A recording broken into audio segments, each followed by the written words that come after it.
दोस्तों, क्या आपने कभी सोचा है मांस बेचने वाला और मांस काटने वाला, मांस पकाने वाला, मांस खाने वाला, इनमें से कौन सा व्यक्ति सबसे ज्यादा पाप का भागीदार होता है? वह आज भगवान श्री कृष्ण से सुन लेना, उन्होंने गीता में क्या कहा है।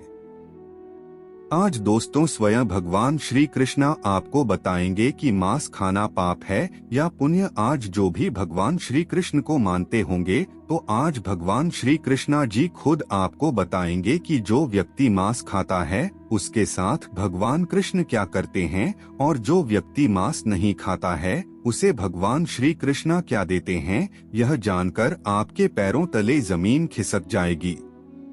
और यहाँ पर कुछ लोग ऐसे भी हैं जो भगवान कृष्ण की बातें नहीं सुनेंगे, छोड़ देंगे भगवान श्री कृष्ण को। तो ऐसा भी बिल्कुल भी नहीं करना है। ध्यानपूर्वक एक एक बिंदु को सुने।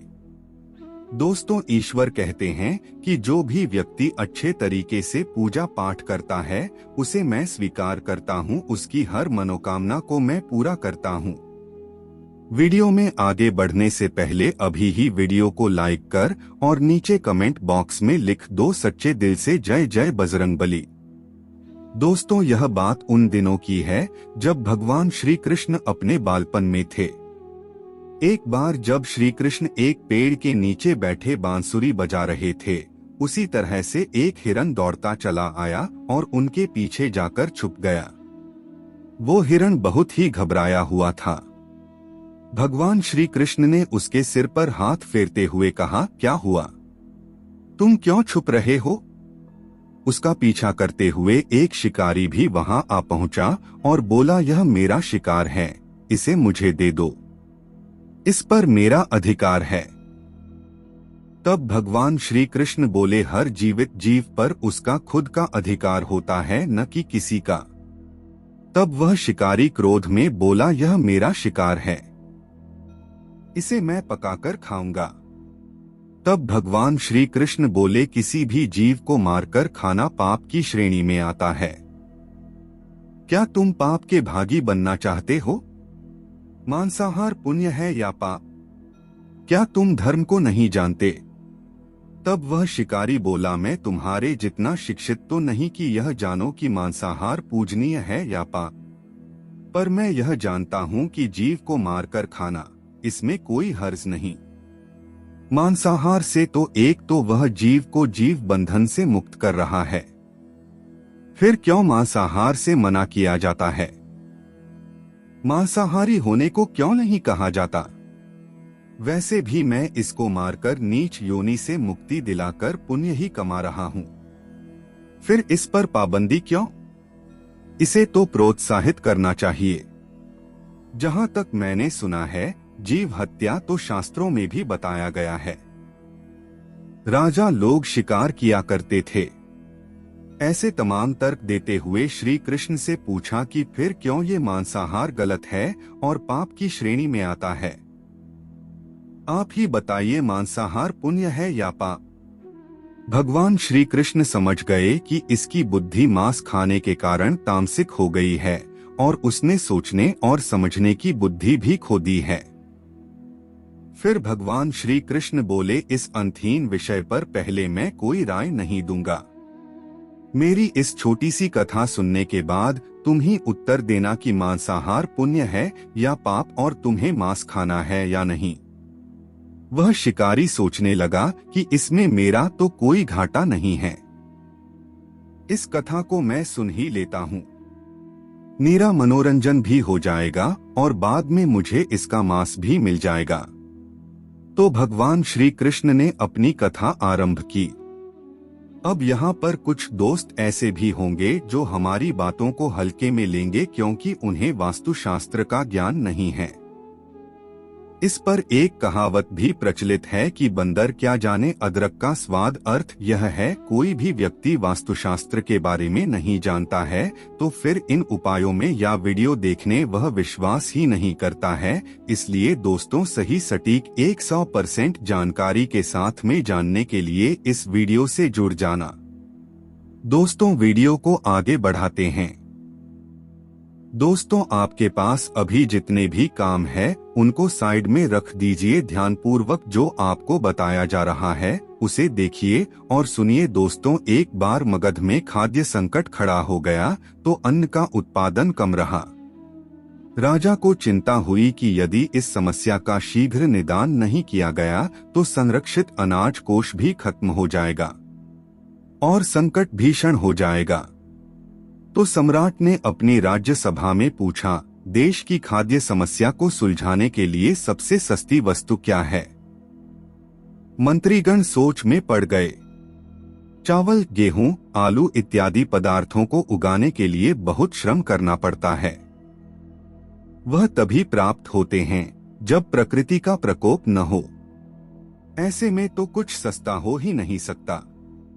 तभी शिकार का शौक रखने वाले एक मंत्री ने सोचा कि यही उत्तम अवसर है।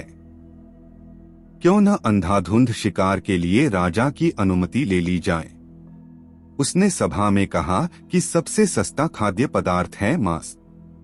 इसके लिए धन का खर्च भी नहीं है और पौष्टिक खाना भी मिलता है। सभी सामंतों ने इस बात का समर्थन कर दिया, लेकिन मगध के प्रधानमंत्री अभी भी चुप थे। सम्राट ने पूछा, प्रधानमंत्री आप चुप क्यों हैं? आपने कोई अनुमोदन नहीं किया। आपका क्या मत है? प्रधानमंत्री ने कहा, मैं यह नहीं मानता कि यह कथन सही है कि मांस सबसे सस्ता पदार्थ है। फिर भी इस विषय पर मैं अपने विचार आपके सामने कल रखूंगा। प्रधानमंत्री उसी रात मांसाहार का प्रस्ताव रखने वाले सामंत के घर पहुंचे। सामंत ने इतनी देर रात प्रधानमंत्री को अपने घर आया देखा तो वह घबरा गया। किसी अनिष्ट की आशंका से वह कांप गया। प्रधानमंत्री ने कहा, संध्या को महाराज बीमार हो गए। उनकी हालत बहुत ही खराब है।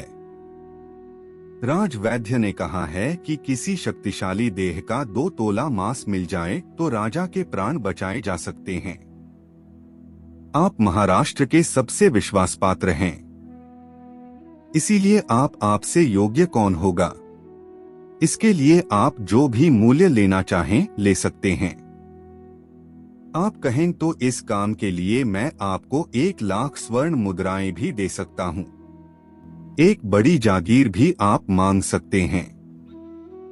बस आप अपनी इच्छा कहीं। मैं कटार से आपके हृदय को चीरकर बस 2 तोला मांस निकाल लूंगा। यह सुनकर सामंत के चेहरे का रंग फीका पड़ गया। वह सोचने लगा, जब जीवन ही नहीं रहेगा तो लाख स्वर्ण मुद्राओं से मैं क्या करूंगा और बड़ी जागीर भी किस काम आएगी। वह झटपट अंदर भागा और अपनी तिजोरी से 1 लाख स्वर्ण मुद्राएं लेकर आया। मुद्राएं देकर उसने प्रधानमंत्री के पैर पकड़ लिए और गिड़गिड़ाते हुए बोला, श्रीमंत, मैं आपकी 1 लाख मुद्राओं में अपनी 1 लाख मुद्रा और मिलाता हूँ। इस पैसे से आप किसी और सामंत के हृदय का मांस खरीद लें, किंतु मुझे जाने दें। यह बात किसी और को पता न चले। मैं आपसे आग्रह करता हूँ। प्रधानमंत्री जी यह सब समझ चुके थे। वह उसे थोड़ी और मानसिक पीड़ा देना चाहते थे। प्रधानमंत्री ने आगे कहा, सामंत, आप शरीर से बलिष्ठ हैं। आपकी कद काठी महाराज से मिलती जुलती है। इसीलिए राजवैद्य ने खास तौर पर आप ही का नाम लिया है। आपके दान से हमारे अक्षय राजा की जिंदगी बच सकती है। आप कहे तो मैं आपको प्रधानमंत्री का पद देने को तैयार हूं और खुद आपका कर्मचारी बनकर रहूंगा, पर प्रजा से हमारे राजा न छीने। सामंत तो फंसता हुआ दिख रहा था। उसने शरीर पर अंतवस्त्र रखकर अपने जूते भी पहन लिए। जैसे ही वह वहां से भागने वाला था, वह तुरंत प्रधानमंत्री के पैरों में लेट गया। उसने याचना की कि प्रधानमंत्री, मैं इसके योग्य नहीं हूँ। जब प्राण ही नहीं रहेंगे तो प्रधानमंत्री पद का या राजा का सिंहासन भी मिल जाए तो मैं उसका क्या करूंगा। आप चाहे तो मेरा सब कुछ ले ले, पर मेरे प्राण न लें। मैं अपना यह भवन और सारा धन आपको सौंपता हूँ। रातों रात राज्य से निकल जाऊंगा। इतना कहकर वह अपने घोड़े की ओर भागा और जैसे ही अपना घोड़ा गढ़ने लगा, आवाज आई, अभी अभी अपने पीछे गए तुम अपने परिवार को भी छोड़े जा रहे हो। सामंत बोला, मेरे प्राण से प्रिय कुछ भी नहीं है। जब जीवन ही न रहेगा तो कुटुंब का क्या करूंगा? जीवन रहा तो ऐसे ही सुखी रह लूंगा। इतना कहकर घोड़े पर छलांग लगाकर बैठ भी गया। वह अभी चलने को ही था कि प्रधानमंत्री ने घोड़े की साख पकड़ ली। वह सामंत से बोला, भागने की जरूरत नहीं है, आप आराम से घर पर ही रहो, मैं किसी और का प्रयास करता हूं। यह कहकर प्रधानमंत्री वहां से चले गए। प्रधानमंत्री के वहां से जाने पर सामंत के अंदर कुछ जान तो आई, परंतु बेचैनी बनी रही। उसकी नींद खराब हो चुकी थी। मुद्राएं लेकर प्रधानमंत्री बारी बारी से सभी सामंतों के घर पहुंचे और सभी से राजा के लिए हृदय का 2 तोला मांस मांगा, परंतु कोई भी राजी न हुआ। सबने अपने बचाव के लिए प्रधानमंत्री को लाख और 5 लाख मुद्राएं तक दे दी। इस प्रकार प्रधानमंत्री ने एक ही रात में करोड़ों स्वर्ण मुद्राएं जमा कर ली। खेल सुबह होने से पहले ही अपने महल में पहुंच गया। अगले ही दिन राज्यसभा में सभी सामंत समय से पहले ही पहुंच गए। सभी यह जानना चाहते थे कि राजा स्वस्थ है कि नहीं, लेकिन कोई भी किसी से भेद नहीं खोलता था। सबको राजवैद्य की तलाश थी, उनसे ही उन्हें कुछ सूचना मिल सकती थी। प्रधानमंत्री ने सैनिकों को आज्ञा दे रखी थी कि जब तक महाराज राज्यसभा में न आए, किसी भी सामंत को भी महल से बाहर जाने की आज्ञा नहीं है। राजा सभा में अपनी चिर परिचित गति में आए और अपने सिंहासन पर आकर बैठे। सभी सामंतों ने देखा, कहीं से भी राजा उन्हें अस्वस्थ नहीं लगे। उन्हें तो कुछ हुआ ही न था। प्रधानमंत्री ने उनसे झूठ बोला। हर सामंत के मन में यही विचार चल रहा था, पर कोई भी किसी और को कुछ भी ना बोल रहा था। तभी प्रधानमंत्री ने राजा के समक्ष 1 करोड़ स्वर्ण मुद्राएं रख दी। राजा ने पूछा, ये स्वर्ण मुद्राएं किसके लिए हैं और कहां से आई? प्रधानमंत्री ने कहा, 2 तोले मांस के लिए इतनी धनराशि जुटाई है, पर मांस न मिला।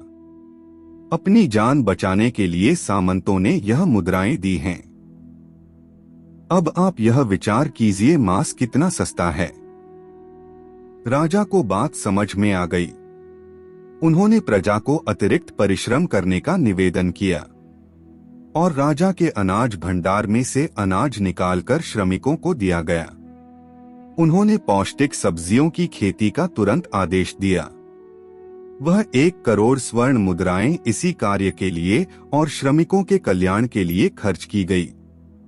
ऐसी साग सब्जी तेजी से उगी जिससे प्रजा का कल्याण भी हुआ और पौष्टिकता भी मिली। कुछ समय बाद मौसम अनुकूल हुआ और खेती लहलहाने लगी। इस प्रकार राज्य से खाद्य संकट दूर हुआ। तो मित्रों, जीवन का यह मूल्य भगवान श्री कृष्ण हमें इस कथा के जरिए समझाना चाहते हैं कि हम यह न भूलें कि जिस तरह हमें अपनी जान प्यारी है, उसी तरह से सभी जीवों को अपनी जान प्रिय होती है। अपने दिल से जानिए पराये दिल का हाल। यदि संसार के संबंधों से मुक्त करने का तर्क सही है, यदि जीव हत्या जीव को संसार बंधन से मुक्त करने का तरीका है, तो अत्याचारी द्वारा किया गया नरसंहार भी मान्य है। वह भी यह तर्क दे सकते हैं कि वह लोग जीवन के कष्ट से आप लोगों को मुक्त कर रहे हैं। अगर उसके लिए वह जीवन बोझ होता तो कभी भी अपनी जान बचाने के लिए संघर्ष नहीं करता, आपसे भागता नहीं। जो आपके सामने असहाय हो जाता है, उसे प्राण गंवाने पड़ते हैं। जिन जीवों को मारकर आप खा रही हैं, उन्हें तो प्राण बचाने का अवसर भी नहीं मिलता। बर्बरता सिर्फ वही नहीं है जहां सिर्फ मानव का रक्त बहता है। बर्बरता उससे भी कही जाती है जहां स्वार्थ के लिए किसी जीव की हत्या कर दी जाए। हम अंत समय में जिंदगी भर के पापों के लिए जिंदगी भर सुकर्म करने की कोशिश करते हैं, परंतु हम यह भूल जाते हैं कि जब वह जीव हमारे लिए काटा गया और हमारे लिए तड़पता, उसका श्राप हमें इस जीवन में ही नहीं बल्कि अगले जीवन तक नहीं छोड़ता। परमात्मा से यह ज्ञान पाकर शिकारी परिपूर्ण हो गया और उसे ज्ञान की प्राप्ति हो गई, और वह जान गया कि महानता जीवन लेने में नहीं बल्कि जीवन देने में है। शिकारी भगवान के आगे हाथ जोड़कर वहां से चला गया और उसने कसम खा ली कि वह अपने संपूर्ण जीवन में किसी को भी कभी चोट नहीं पहुंचाएगा।